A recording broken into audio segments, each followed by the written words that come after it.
सद में अल्लाह को पुकारा था, झुकाएंगे।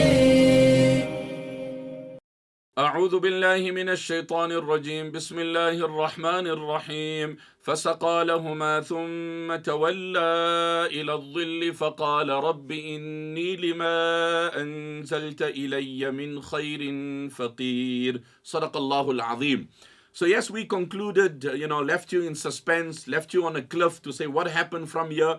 We concluded the segment by saying the two girls standing there modestly bashful. Sayyidina Musa asked them the reason why they would stand aside and aloof, and they said that we cannot go in there when the shepherds are there. And the scholars say because obviously they were men and we cannot rub shoulders. This was their modesty. And of course the beauty of a woman is modesty. When Allah describes the damsels of paradise, Allah says, وَعِنْدَهُمْ قَاصِرَاتُ الطَّرْفِ أَتْرَابٌ هَذَا مَا تُوعَدُونَ لِيَوْمِ الْحِسَابِ إِنَّ هَذَا لَرِزْقُنَا مَا لَهُ مِن نَفَادٍ. وَعِنْدَهُمْ, and the dwellers of Jannah, may Allah make us from amongst them, would have these damsels, قَاصِرَاتُ الطَّرْفِ, who would be modest in their gaze. And one tafsir I read is so amazing, and I'm just having a flashback of it now, that these women's gazes will be modest and their beauty would be so stunning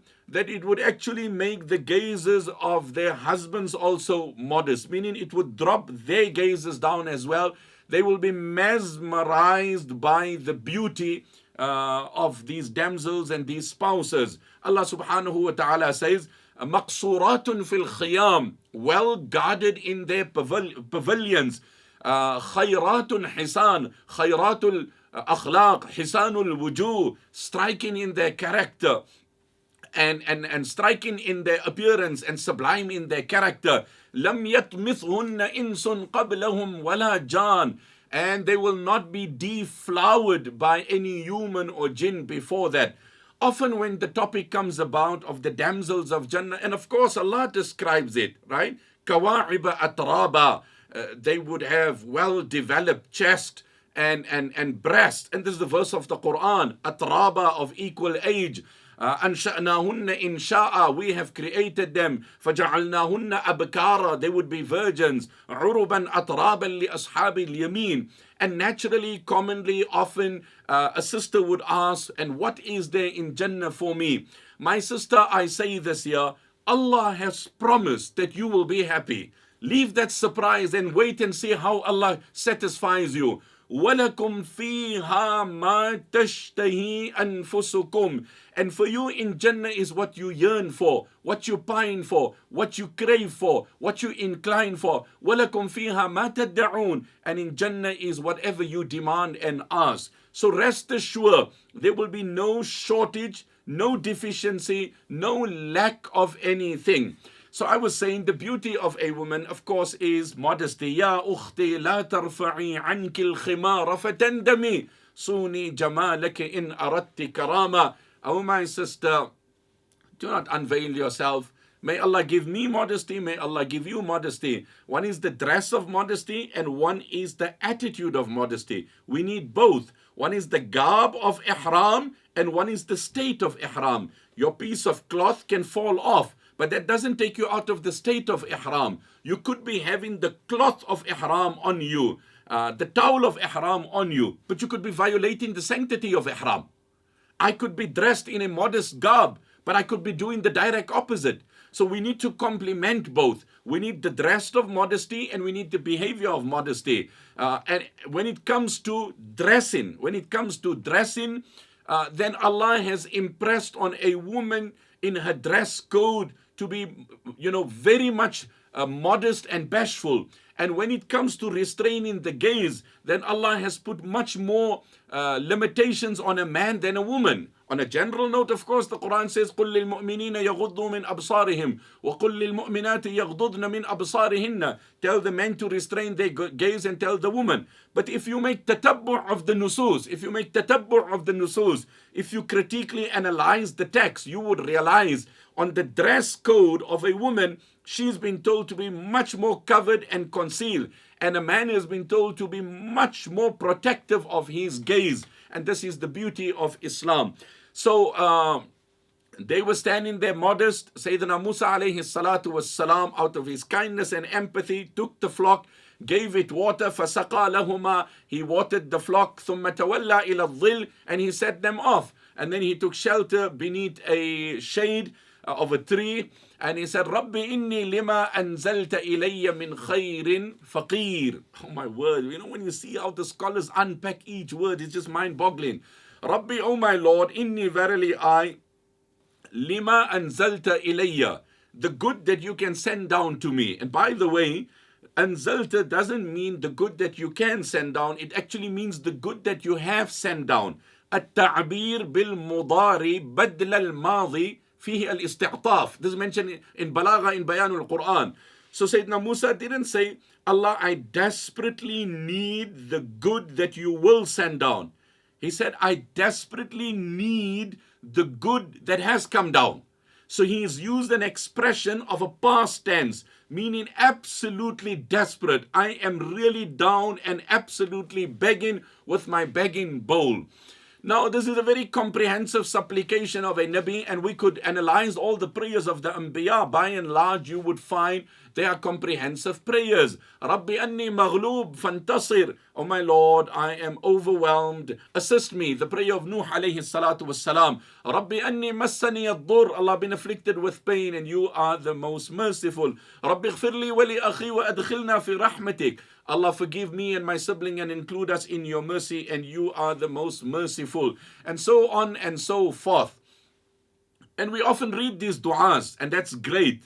But do we ever ponder over the circumstances that preceded the recitation of the supplication? Or do we just want to suffice on the recitation of the prayer of Musa alayhi salam? And again, I drive the point and the message: help someone who's more vulnerable than you. And inshallah, that prayer will have a different input altogether.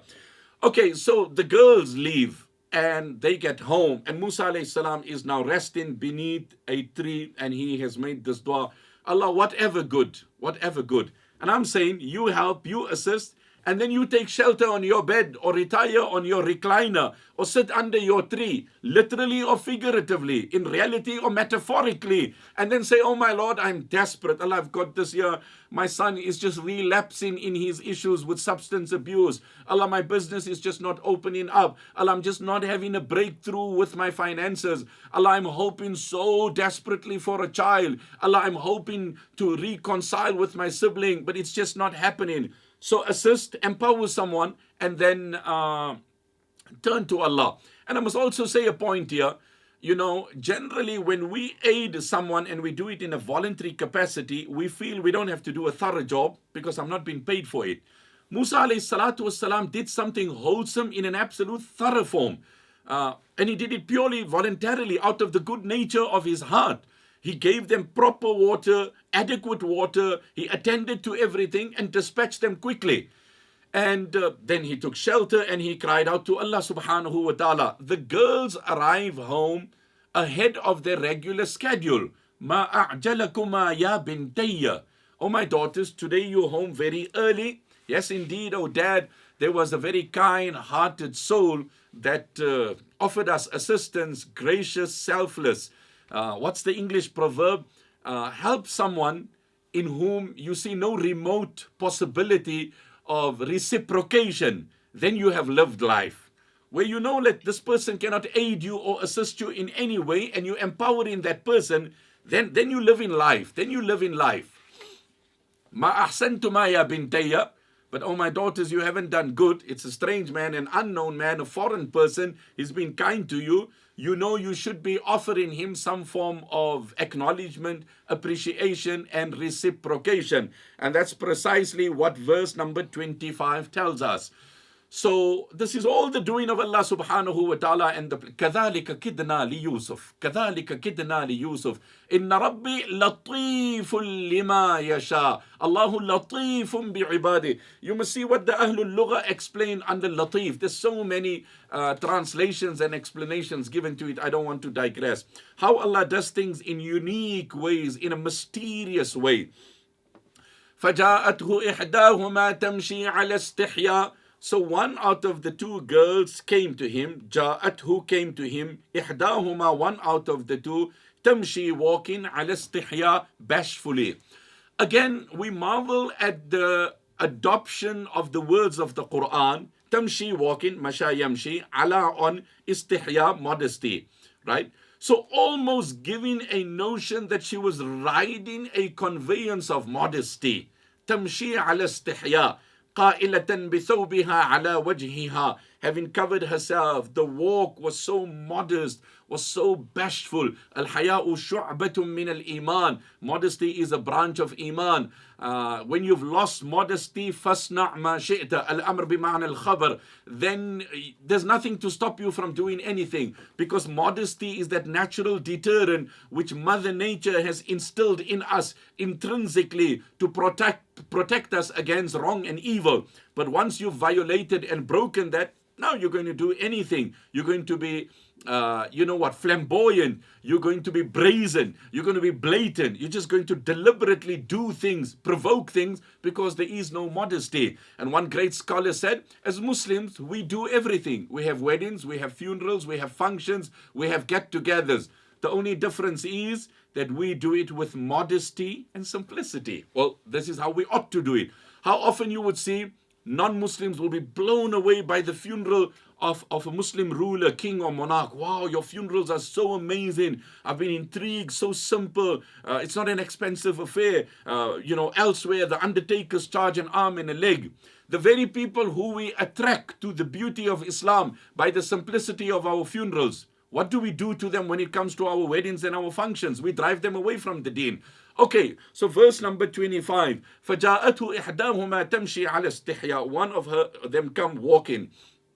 عَلَى اسْتِحْيَاء, with modesty, with bashfulness. قالت, she says, إِنَّ أَبِي, verily my dad, يَدْعُوكَ, is calling you, لِيَجْزِيَكَ أَجْرَ مَا سَقَيْتَ لَنَا, to compensate you for the kindness of giving our flock water.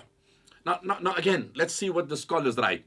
She comes out, she addresses in a very modest way. There is interaction, there is communication, but it is purely respectful, bashful, modest, platonic.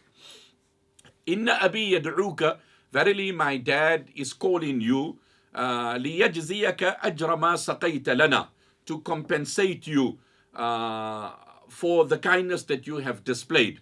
In Bayanul Quran, it is written under Masail al-Suluk, إن قبول العوض بعد العمل إذا لم يكن العمل للعوض لا ينافي الإخلاص. لا إله إلا الله. Are you listening, my brother? Are you following, my sister? Are you grasping, my young man? Are you comprehending, my daughter? إن قبول العوض بعد العمل إذا لم يكن العمل للعوض لا ينافي الإخلاص. To accept compensation for a kind gesture after the action has been done, when it was not motivated by compensation, does not go against the station of sincerity. It doesn't taint your sincerity. No, well, you did it so they can give you shelter. No, you did it for your goodwill, out of your kindness. قبول العوض بعد العمل إذا لم يكن العمل للعوض لا ينافي الإخلاص. When Sayyidina Musa did it, he didn't indicate to them in any way, well, I'm desperate, I'm alone here. In case if you know, please let me know. No, he did it purely. Now Allah is rewarding him, and this is not against the station of ikhlas. Deen is beautiful as it has been conveyed to us. Don't assume ikhlas to be what you assume it to be. What has been conveyed to us in the text of the Quran and Sunnah, this is wholesome. And of course, the daughter knew, and this is mentioned also in Bayanul Quran, that part of the teachings of her father was mukafa'ah. Mukafa'ah is compensation. If somebody is kind, the teachings of Islam is compensate, acknowledge, reward, compliment, reciprocate. Inna abi yad'uka liyajziyaka. Again, I'm like, my word, in Balagha it is written, when she invited Sayyidina Musa, then أسند الدعوة إلى الأب. أسند الدعوة إلى الأب. وعللتها بالجزاء. So she said, my father is calling you. And she didn't say, I'm calling you. And she said, my father wants to compensate you, so that there's transparency in the motive and the communication doesn't leave any room for any unsavory thoughts. La ilaha illallah. My word. So yes, there could be communication, it could be respectful, but don't give any indication to any room for people to start thinking otherwise. Usnidat da'watu ila al-ab. She didn't say, I'm calling you. A strange woman telling a strange man, I'm calling you, come home, I would like to talk. No, no, no. My dad is calling you. Keep the air clean. Look at the words, look at the reflection. Usnidat da'watu ila al-ab. وَعَلَّلَتْهَا بِالْجَزَاءِ. And she said, the reason my dad is calling, he wants to compensate you. So Allah told the woman in Surah Al-Ahzab, the spouses of the Messenger sallallahu alaihi wasallam, and all the more other women, لَسْتُنَّ كَأَحَدٍ مِّنَ النِّسَاءِ. You are not like the regular woman. But this privilege doesn't just stand. It needs to be followed up with certain values and certain practices. In ittaqaytunna, provided you display taqwa. Because Hakim al-Ummah writes in Bayan al-Quran that nisbat bila taqwa hej hai. Nisbat bila taqwa hej hai. That being directed to someone or associated with someone, but it is not coupled with piety, is meaningless. I'm the son of this great scholar, but you don't reflect it. Like okay, so your father is so great, but where is it? So you can have this association of this being a descent of a noble family, but actioning it. So Allah told the honorable consorts of Muhammad sallallahu alaihi wasallam, you are not like regular woman, you are great woman, you are amazing woman. In ittaqaytunna, couple it with taqwa. فَلَا تَخْضَعْنَ بِالْقَوْلِ. When you speak to someone, then do not speak in a soft tone. And I marvel at the words of Hakim al-Ummah, and my mind just crosses here. He says, فَلَا تَخْضَعْنَ بِالْقَوْلِ. Do not speak in a soft tone here. Does not mean that you do not, sweeten your voice. The prohibition is not on a woman when speaking to a strange man that do not sweeten your voice. He says that's a given. That's obvious. That's badhi. That it is forbidden, unlawful, incorrect, that you shouldn't sweeten your voice.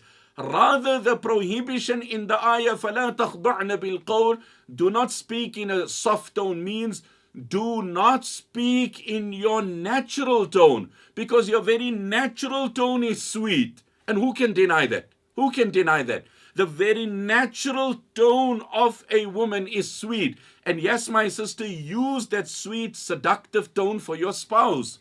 Use that sweet, seductive tone for your husband. Just the call, the sweetness, the politeness, that itself would be a sense of stimulation to your spouse. But look at the qualifying statement of the Quran. This is Quran. This is divine. Let there not be sweetness in your tone, meaning your natural voice. وَقُلْنَ قَوْلًا مَعْرُوفًا. So let the tone, let the voice be somewhat gruff and hoarse and not sweet. But let the message be polite. Let the message be polite. Let the message be correct. قُلْنَ قَوْلًا مَعْرُوفًا. The words must be correct. It shouldn't be vulgar. It shouldn't be obscene. It shouldn't be immoral. But the tone should not be sweet and attractive. I just hope somebody is appreciating what I'm saying here. Okay, so Inna Abi Yad'uka liyajziyaka, we picked up on so many points here, right? That if somebody is affording you compensation, accept it. As long as it's not motivated by that, it's not against the station of Nabuwa. And then we also spoke about the fact that she kept it clear. My dad is calling you. Usnida da'watu ila al-ab wa 'allalatha bil jaza. فَلَمَّا جَاءَهُ وَقَصَّ عَلَيْهِ الْقَصَصِ قال لا تخف نجوت من القوم الظالمين. So he comes along, and all the narration suggests that as they were walking, he said to her that, oh sister, walk in the rear, that would be better for us, and from the rear you can indicate to me, and this is how we will make our way to the house. So from the rear, this daughter of this elderly man, who we will discover as the tale unfolds, gives her direction, and she is the coordinates, giving the navigation. He's following the instructions, and he arrives at the house of these two girls. He's received by this elderly, respectful man of this house who says to him, La takhaf. After hearing his entire story and tale, don't fear. Najawta min al-qawmi al-zalimin. Allah has granted you protection and deliverance from an oppressive people and nation.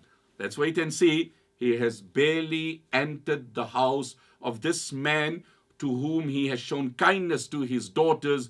What happens from here and what develops? Wait, keep your ears and eyes connected and see how the tale unfolds in its most amazing form. If you've benefited from this video, consider contributing to Radio Islam International. Help us spread the message of Islam. Click the link and contribute today. And don't forget to subscribe to our channel.